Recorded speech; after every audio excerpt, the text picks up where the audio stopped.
Hi everyone. उम्मीद है आप सब अच्छे होंगे और आपकी तैयारी भी अच्छी चल रही होगी। आज हम रॉबर्ट ब्राउनिंग की बात करने वाले हैं, जो कि पायनियर ऑफ ड्रामेटिक मोनोलॉग कहलाते हैं, या जिन्होंने ड्रामेटिक मोनोलॉग को नई ऊंचाइयां दी। इनके दो वर्क हैं जो हमारे सिलेबस में हैं। पहला वर्क वो आपके सामने है, माई लास्ट डचेस, और इसके अलावा जो एक इनका अगला वर्क है जिसकी हम इंट्रोडक्शन और समरी की बात करेंगे वो है प्रोस्पाइस। ठीक है, प्रोस्पाइस। ये दो वर्क हैं जो हमारे सिलेबस में एलटी ग्रेड में मौजूद हैं। इन्हीं दोनों की हम बात करेंगे, इनके इंट्रो की, और उसके बाद इनकी समरी की, थीम की भी बात करेंगे। फिर उसके बाद में इन पर बेस्ड क्वेश्चन आंसर भी अपन देखेंगे। तो जो ये माई लास्ट डचेस है, सबसे पहली बात ये है कि ड्रामेटिक मोनोलॉग है। ठीक है, पहली बात। कब पब्लिश हुई थी? 1842 में। किसने लिखी है? रॉबर्ट ब्राउनिंग में। ब्राउनिंग ने कितने स्टेंजाज हैं इसमें? 28 कपलेट, राइमिंग कपलेट्स हैं, जिनको हम क्या कहते हैं? हेरोइक कपलेट कहते हैं। राइमिंग कपलेट मतलब हेरोइक कपलेट, और ये लिखी गई है किसमें? आइम्बिक पेंटामीटर में। ठीक है, ये सारा कुछ अपन जानेंगे इसमें। अगर आप पहली बार विजिट कर रहे हैं हमारे चैनल पर, तो वहाँ आप देखेंगे तो एलटी ग्रेड की तैयारी के लिए हमने बहुत सारे वीडियोस टॉपिक वाइज प्लेलिस्ट में आपको प्रोवाइड किए हैं। वहाँ पर उनको भी आप एक्सप्लोर कर सकते हैं, और उन सभी में आपको पोएम्स के, प्लेज के, नॉवेल्स के इंट्रोडक्शन मिलेंगे। उसके साथ साथ आपको जो राइटर है उनका भी छोटा मोटा इंट्रोडक्शन मिल जाएगा। जो मेन चीज़ है आपके लिए वो है क्वेश्चन आंसर, वो वहाँ पर मौजूद है। तो अगर आप अभी तक इस एक्सप्लोर नहीं किए हैं तो वहाँ जाके एक्सप्लोर करिए और अपनी तैयारी को और अच्छा कर लीजिए। चलिए शुरू करते हैं। Introduction to my last duchess. My last duchess is a famous poem, एक फेमस पोएम है रॉबर्ट ब्राउनिंग की। इट वॉज पब्लिश्ड 1842 में। इन हिज ड्रामेटिक लिरिक्स, ये आपको ध्यान रखना है कि ड्रामेटिक लिरिक्स में इसको पब्लिश किया गया था 1842 में। The poem is an example of dramatic monologue. ये जो पोएम है ये ड्रामेटिक मोनोलॉग का एक एग्जाम्पल है, और ज़बरदस्त एग्जाम्पल है। It is written in 28 rhyming couplets. इसे 28 राइमिंग कपलेट्स में लिखा गया है, आइम्बिक पेंटामीटर में। और इन्हीं राइमिंग कपलेट्स को हम क्या कहते हैं? हेरोइक कपलेट कहते हैं। इन द फर्स्ट एडिशन, पहले एडिशन में, the poem was titled simply Italy. इस पोएम को इटली के नाम से पब्लिश किया गया था। ये पॉइंट आप ध्यान रखिए, आंसर में लिखने के बहुत काम आएगा आपके। The setting is introduced with the word Ferrara, referring to Alfonso second the duke of Ferreira.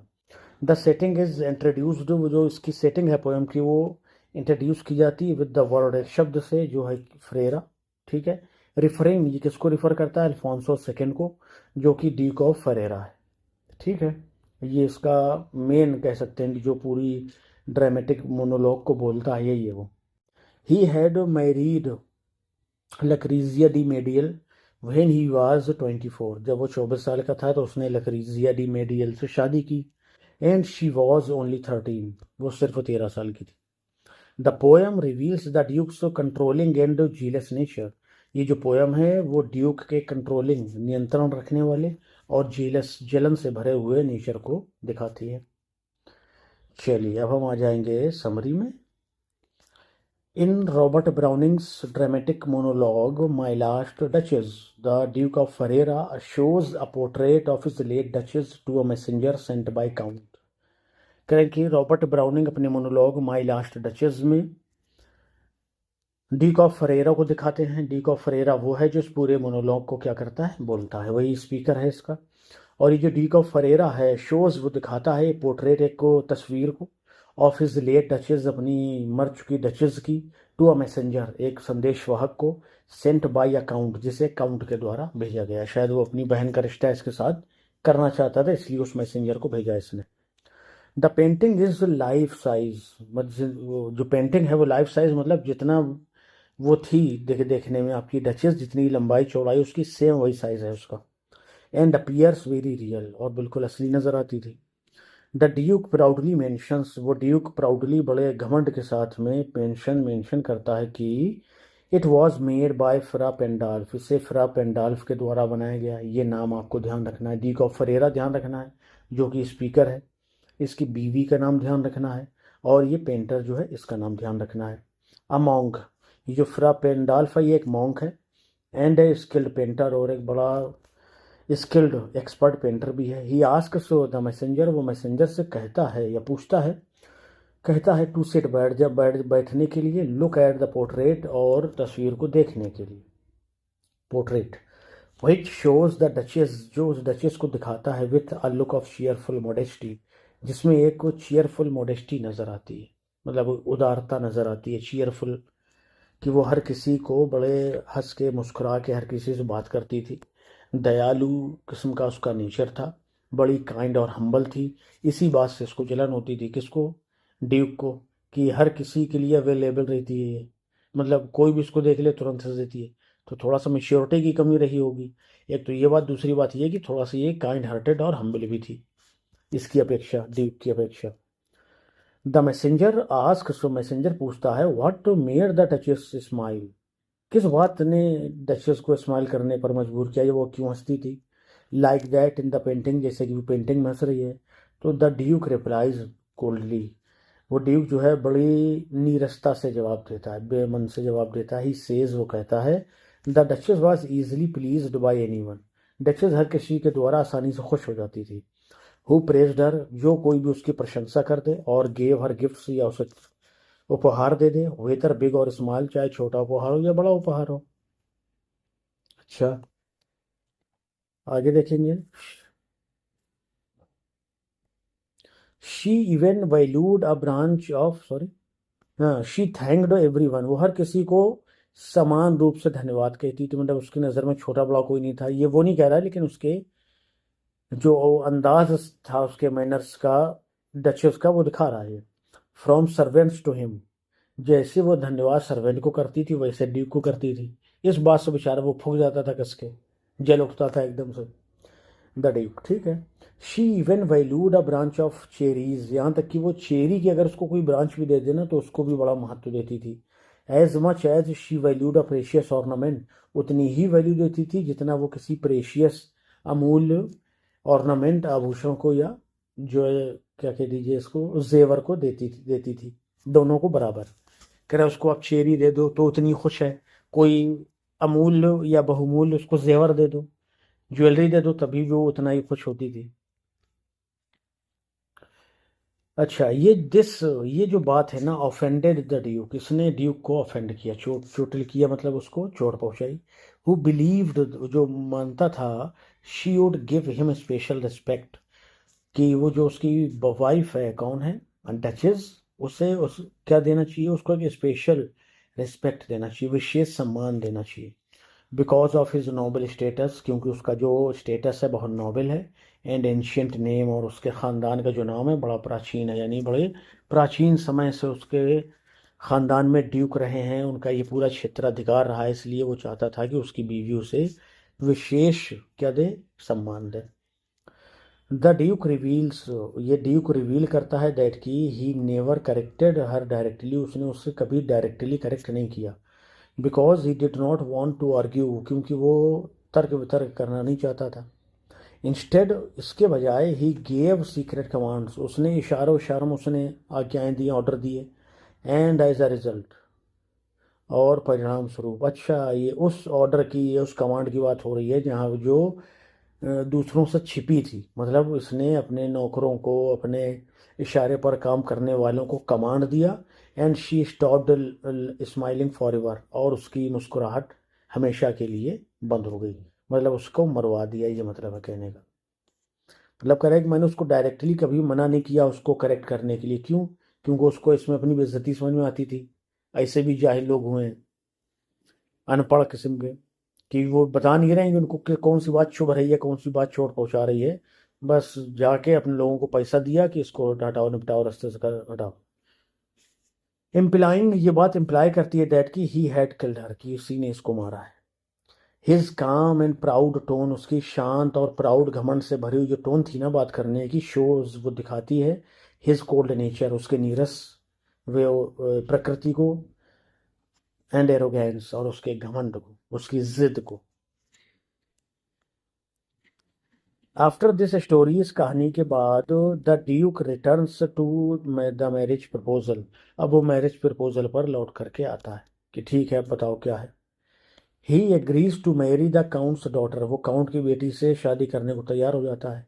And hints, और वो इशारे इशारे में बता देता है दैट की ही एक्सपेक्ट्स अ गुड डॉरी, उसे एक अच्छा खासा जहेज चाहिए, मतलब दहेज चाहिए।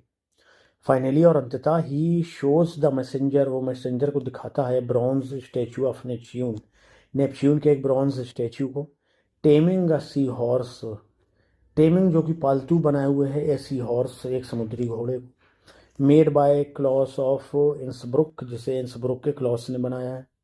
दिस सिंबलाइजेज, ये सिंबलाइज करता है कि how the Duke likes control, कि ड्यूक किस तरह से कंट्रोल रखना चाहता है। मतलब उसने ऐसा कह दीजिए कि समंदर के देवता की अपने पास एक मूर्ति बना रखी है, और वो ये दिखाता है कि मैं इसको कंट्रोल करता हूँ। तो ये बात उसके कंट्रोल को दिखाती है, डोमिनेंस को दिखाती है। Just as Neptune controls the sea horse, जैसे कि नेपच्यून जो है वो सी हॉर्स को क्या करता है, कंट्रोल करता है। यानी इसने मूर्ति बना रखी है नेपच्यून की, वो उसके थ्रू, यानी वो दिखाता है कि नेपच्यून मेरे इशारे पर काम करता है।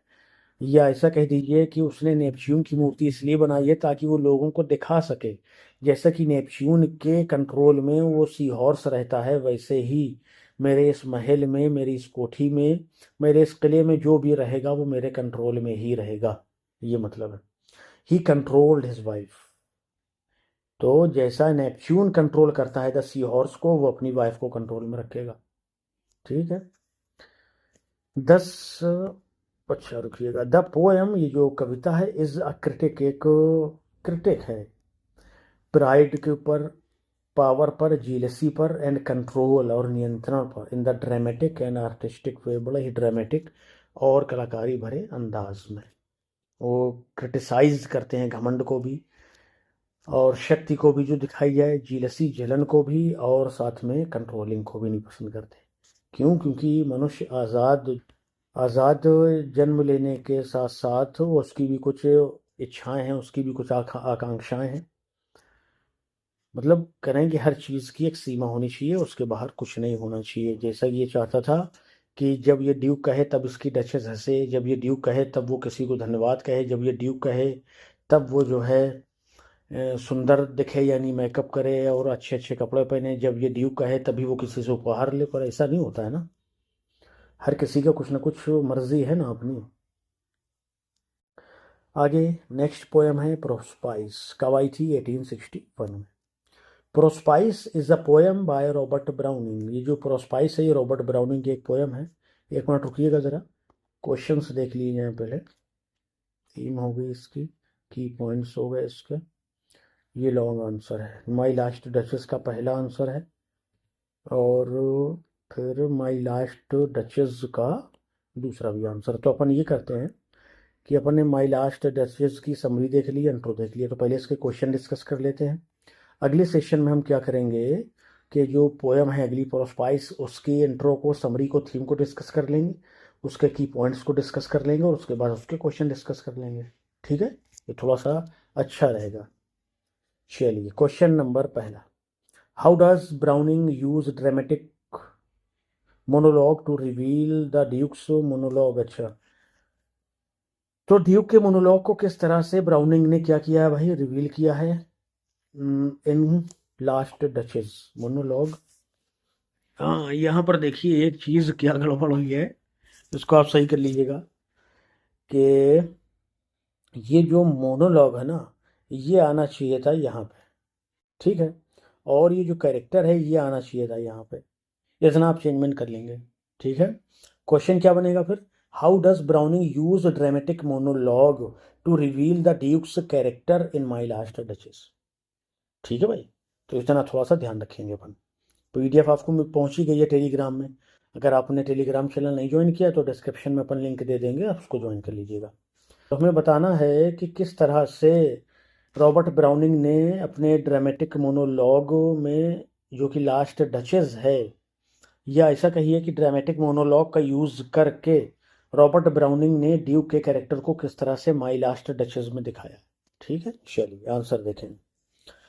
Robert browning Robert Browning uses the dramatic monologue in My Last Duchess to let the Duke of Ferrara reveal his own character through his speech. कह रहे हैं कि रॉबर्ट ब्राउनिंग ने माई लास्ट डचेस में ड्रामेटिक मोनोलॉग का किया है प्रयोग, ताकि जो ड्यूक ऑफ फेरेरा है वो रिवील कर सके हिज ओन कैरेक्टर, अपने खुद के व्यक्तित्व को, थ्रू हिज स्पीच, अपनी स्पीच के द्वारा। यानी खुद ही वो बता दे उसमें क्या खामियां हैं, क्या बुराइयां हैं, है ना, किसी दूसरे को जहमत की जरूरत ना पड़े। चलिए, तो द ड्यूक अपीयर्स, वो ड्यूक जो है वो अपीयर होता है कहाँ पे, अपीयर प्रतीत होता है, सॉरी, पोलाइट, विनम्र एंड कल्चर्ड, बहुत ही सभ्य, बट लेकिन, मतलब देखने में कैसा है, अपीयर मतलब उसकी जो अपीयरिंग है वो कैसी है, बड़ी विनम्र सा दिखाई देता है, सभ्य दिखाई देता है, लेकिन हिज वर्ड्स, उसके जो शब्द हैं, स्लोली, धीरे धीरे, एक्सपोज करते हैं हिज एरोगेंस, उसकी जिद को, प्राइड, उसके घमंड को, एंड हिज क्रुएल्टी, और उसके निर्दयीपन को भी। ठीक है, मतलब वो होता ही है ना कि बाहर से देखने में इंसान आपको बहुत प्यारा लगेगा, यार बहुत अच्छा आदमी है ये, अंदर से बहुत है जो असभ्य और जंगली किस्म का होगा वो।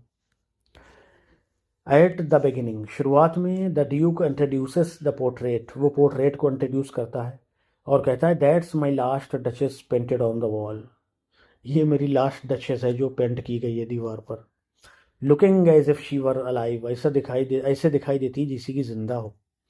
हिज कैजुअल टोन सजेस्ट, उसकी जो कैजुअल टोन है ना वो उसके कंट्रोल को सजेस्ट करती है, मतलब नियंत्रण रखने की प्रवृत्ति जो थी उसके अंदर। As he keeps the painting hidden, जैसा कि वो कीप्स रखता है द पेंटिंग को हिडन, छिपा करके, बिहाइंड ए कर्टन, एक पर्दे के। ओनली ही कैन ड्रॉ, जिसे वो सिर्फ वही खींच सकता है पर्दे, यानी उसको नहीं कैद में कर पाया तो उसने उसकी तस्वीर को कैद कर लिया, अपने कंट्रोल में कर लिया। This already shows his desire, ये पहले ही दिखाता है इस डिज़ायर, उसकी इच्छा को, कि उसको पावर चाहिए इन पोजीशन, और हर चीज़ पे उसको अधिकार भी चाहिए। एज ही स्पीक्स, जैसा वो बोलता है, the duke criticises his late wife, वो अपनी लेट वाइफ को, गुजर चुकी वाइफ को क्रिटिसाइज करता है। For being too soon made glad, बहुत जल्द खुश होने के लिए। टू इजिली इम्प्रेस्ड, और बहुत जल्दी इम्प्रेस हो जाने के लिए। क्या अक्सा, he resents that she valued, he resents that she valued simple things, वो बताता है कि वो छोटी छोटी चीज़ों को वैल्यू देती थी, जैसे the dropping of the daylight in the west, dropping of daylight मतलब वो दिन की रोशनी का चले जाना और धीरे धीरे अंधेरे का आना, इस चीज़ को वो बड़ा जो है उसको बड़े मज़े से देखती थी। As much as his gift of 900 years old name, जैसे कि उसके लिए वो गिफ्ट ही भी उतना ही अच्छा या एंजॉय करने वाला था, कि जिसमें उसके 900 साल पुराना नाम जुड़ा है, किसका, ड्यूक ऑफ फरेरा का, जो ये बोल रहा है।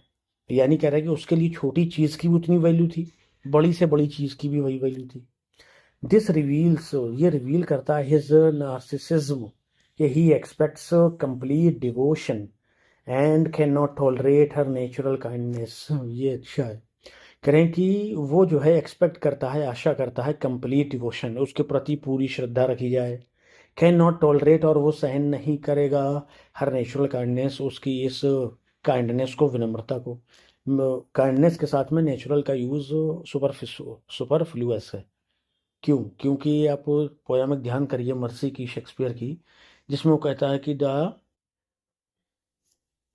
Quality of mercy is not strained, दया के भाव को आप उत्पन्न नहीं करा सकते दबाव लाकर, किसी को डरा कर। मतलब दया तो नेचुरल है ना, वो ऑटोमेटिकली आती है, तो पहले से जो चीज़ नेचुरल है उसको नेचुरल कहने की कोई ज़रूरत नहीं। तो आप ना भी लिखेंगे तो कोई दिक्कत नहीं है। The most shocking movement comes, जब सबसे अचंभित कर देने वाला मूवमेंट पल तब आता है जब व्हेन ही डिक्लेयर्स, जब वो कहता है आई गेव कमांड्स, फिर मैंने आखिरी आज्ञा दी। Then all smiles stop together, फिर सारी मुस्कुराहटें जो हैं वो रुक गईं हमेशा के लिए।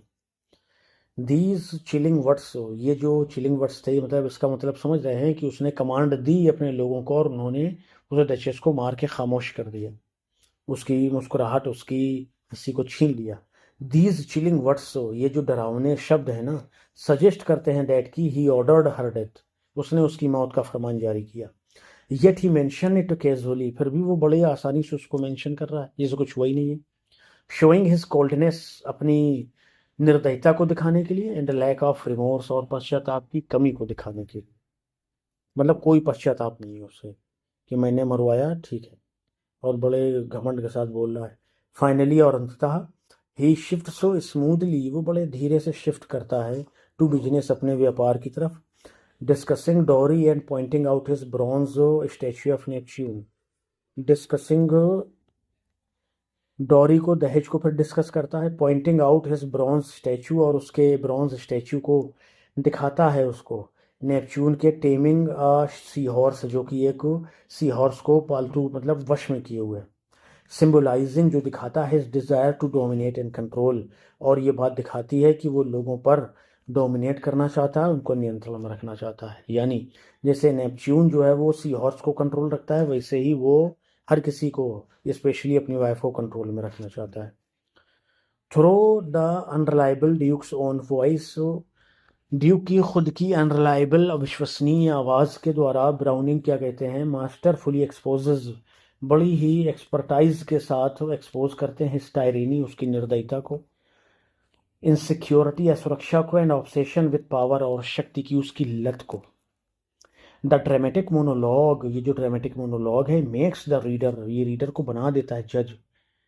The duke not by what he admits but by what he accidentally reveals about himself, वो रीडर को जज बना देता है कि वो जज करे, या हाँ, मेक्स द रीडर जज, कि वो जो रीडर है वो जज करे द ड्यूक को not by what he admits, उसके द्वारा नहीं जो उसने स्वीकार किया, बट बाय व्हाट, बल्कि उन बातों के द्वारा ही एक्सीडेंटली, जो एक्सीडेंटली रिवील्स अबाउट हिमसेल्फ, जो उसके बारे में एक्सीडेंटली, अचानक ही, मतलब वो इसको कहिए कि कोइंसिडेंस से लोगों के सामने आ गई, तो वो कहता है कि इससे जो है उसके कैरेक्टर को जज किया जाना चाहिए।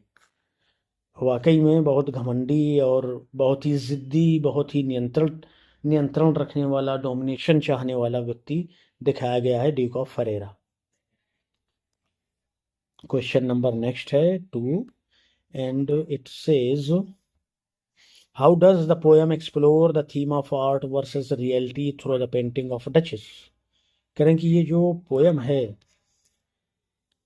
वो कैसे रिवील करती है या एक्सप्लोर करती है थीम ऑफ आर्ट, आर्ट की थीम को, वर्सेस रियलिटी, वास्तविकता के खिलाफ या विरुद्ध, through the painting of the duchess, duchess की पेंटिंग के द्वारा। यानी किस तरह से डचेस की पेंटिंग का यूज़ करके इस पोएम में आर्ट वर्सेस रियलिटी की थीम को दिखाया गया है, वो बताना है। चलिए बताते हैं भाई। Robert Browning's My Last Duchess explores the theme of art versus reality by showing how the Duke prefers a painting image of his wife to her real living presence।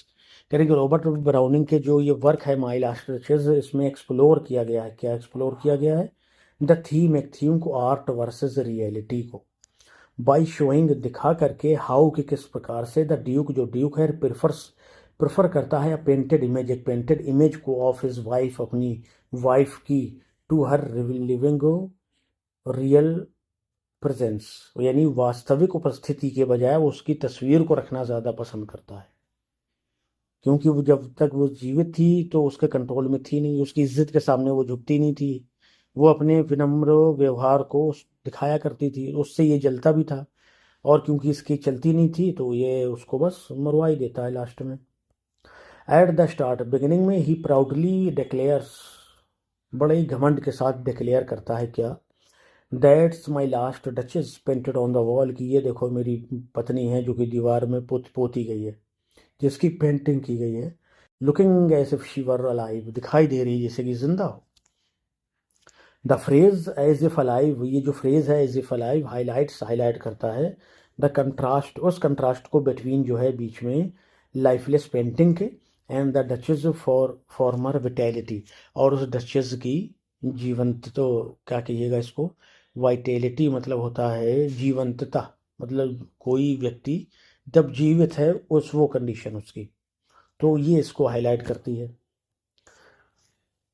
The painting becomes a symbol of duke's control, ये जो painting है वो Duke के control का symbol बन जाती है। In life में, यानी जीवन के दौरान, द डचेस वाज चीयरफुल, वो जो डचेस थी बड़ी खुश मिजाज थी, एंड फ्रेंडली, और व्यवहारपूर्ण थी। शी हैड हार्ट, उसके पास एक ऐसा दिल था। हाउ शैल आई से, कैसे कहूँ मैं। टू सून मेड ग्लैड, बड़ी जल्दी खुश हो जाती थी, बल्कि उसका दिल खुश हो जाता था। टू इजिली इम्प्रेस्ड, बहुत जल्दी प्रभावित भी हो जाता था उसका दिल, यानी वो हो जाया करती थी। अब इसको ये कहने में भी शर्म आ रही है, समझिए कि शी हैड हार्ट, उसका दिल ऐसा था। हाउ शैल आई से, मैं कैसे कहूँ, मतलब मेरी बेइज्जती हो रही है कहने में। हर नेचुरल वार्मथ डिस्प्लीज्ड हिम, उसकी जो प्राकृतिक विनम्रता थी ना, वो उसे नाखुश करती थी। Because he could not command her affections, क्योंकि उसने उसके अफेक्शंस के लिए कोई आज्ञा नहीं दी थी कि तुम्हें हर किसी से मुस्कुराना है, मिलना है। बाई कंट्रास्ट, इसके उलट, इन द पोर्ट्रेट, उस पोर्ट्रेट में, शी नाउ, अब वो जो है स्टैंड्स, खड़ी हुई है, एज ए फलाइव, जैसे कि जिंदा हो। But only he can draw the curtain, बस वो सिर्फ क्या करता है, पर्दे को खींचता है। सिंस, क्योंकि कोई भी नहीं, puts by the curtain I have drawn for you but I, कह रहे कि ये जो कर्टन ड्रॉन फॉर यू, जो मैंने तुम्हारे लिए खींचा है ना, और कोई नहीं खींच सकता इसे, और कोई नहीं लगा सकता बट आई, सिवाय मेरे। तो कह रहा है कि मैं तुम्हें जीते जी कंट्रोल नहीं कर पाया, लेकिन तुम्हें मैंने मारने के बाद कंट्रोल कर लिया, देख लो, सुन लो। बड़ा साइको किस्म का है ये, है ना, साइको ही कहिए। 10 इस प्रकार से इन आर्ट, कला में, द ड्यूक अचीव्स, वो जो ड्यूक है अचीव कर लेता है, द पावर, शक्ति, एंड ओनरशिप, और अधिकार। ही लैग्ड इन रियलिटी, जो वास्तविकता में नहीं था उसके पास। Ironically, art captures only a movement, art जो है वो सिर्फ एक मूवमेंट को कैप्चर करता है। द डचेस स्माइल, उस डचेस की स्माइल को। वाइल रियलिटी कंटेन्ड हर फ्री स्पिरिट, जबकि जो वास्तविकता है उसकी आज़ाद आत्मा को कंटेन किए हुए है अपने अंदर। यानी कि सही है, कोई भी व्यक्ति किसी दूसरे की आत्मा को नहीं कंट्रोल कर सकता, बिल्कुल साफ सी बात है। द ड्यूक एडमिट्स चिलिंगली, वो बड़े नीरस ढंग से एडमिट करता है कि आई गेव कमांड्स, मैंने ही फिर आज्ञाएं दी, मैंने ही आज्ञा दी। Then all smiles stop together, और सारी की सारी मुस्कुराहटें बंद हो गई एकदम। या नहीं करेंगे, मैंने कमांड दी और मैंने उसको मरवा दिया, उसकी मुस्कुराहट, उसकी हंसी, सब कुछ छीन लिया उससे। Having silenced her in life, उसे जीवन में शांत कर दिया। He now freezes her for ever in art, अब उसने उसको कला के द्वारा फ्रीज कर लिया, उसका एक पल अपने कब्जे में ले लिया है। Where she can only smile for him, जहाँ पर वो उसके लिए हंस रही है। मगर अब एक और चीज़ सोच सकते हैं कि कंट्रोल में तो कर लिया उसने, लेकिन उसकी मुस्कुराहट को वो नहीं छीन सका पूरी तरह से, अभी भी वो स्माइल कर रही है। अगर उसने पर्दा लगा भी दिया तब भी तो मुस्कुरा रही है, उस पर्दे से उसको कोई फर्क नहीं पड़ने वाला। हाँ, ये पर्दा ये सिंबलाइज करता है कि उसके नियंत्रण में वो है, कि जिसको चाहेगा दिखाएगा, जिसको चाहेगा नहीं दिखाएगा।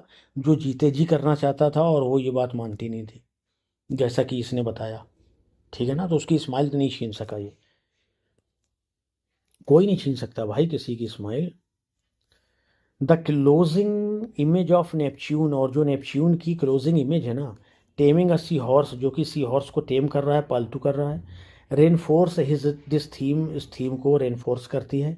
As both wife and sculpture are reduced to objects of possession, कि दोनों, चाहे वो पत्नी हो या स्कल्पचर हो, मूर्ति जो नेपच्यून की है, are reduced to objects of possession, उन्हें एक अधिकार की छोटी सी चीज़ें बना दिया गया कि जो उसके अधिकार में है, किसके, ड्यूक के। ब्राउनिंग जो है shows how the Duke values art, कि किस तरह से ड्यूक वैल्यू देता है आर्ट को ओवर लाइफ, लाइफ किससे भी ऊपर। बिकॉज, क्योंकि it gives him absolute control, वो उसे एब्सोल्यूट कंट्रोल देती है। अच्छी कल्पना है, अच्छा इमेजिनेशन है। कंट्रोल देती है, परमानेंस देती है, पावर और शक्ति भी देती है, बट लेकिन at the cost of realities, freedom and humanity, वास्तविकता की आज़ादी और फ्रूमेनिटी, यानी विनम्रता और आज़ादी की कॉस्ट, वास्तविकता की आज़ादी और विनम्रता की कॉस्ट, कीमत पर ये इसे पावर मिला है, इसे ये स्थायित्व, परमानेंस मिला है, और इसे क्या मिला है, कंट्रोल मिला है। इस वाले शब्द को आप एक बार डिक्शनरी में और देख लीजिएगा, अपन ने जो पोयम है उसके हिसाब से को बता दिया है, जैसा कि उस डचेस के बारे में कहा गया था। ठीक है भैया, तो ये 2 क्वेश्चन हो गए आपके, किसके, माई लास्ट डचेस के। क्वेश्चन नंबर 3 वो आपका किस पर बेस्ड है, प्रोस्पाइस पे। चौथा भी इसी पर बेस्ड है। तो अगले सेशन में हम प्रोस्पाइस का इंट्रो, उसकी समरी और थीम देखेंगे, और फिर आगे जो है अपन इसके दोनों क्वेश्चन भी डिस्कस कर लेंगे। ठीक है, ये यहाँ से अपन शुरू करेंगे नेक्स्ट सेशन। ठीक है, उम्मीद है सेशन आपको अच्छा लगा होगा। चैनल पर बने रहिए और अपनी सीट को पाने के लिए पूरा दृढ़ संकल्प हो जाइए। ठीक है, समय बहुत कम है, पढ़ना बहुत है, तैयारी बहुत है। सिर्फ पढ़ना नहीं है, एक चीज़ ध्यान रखिए, आपको क्या करना है, राइटिंग की भी तैयारी करना है। ठीक है, चलिए मिलते हैं नेक्स्ट सेशन में। Till then bye bye, thank you.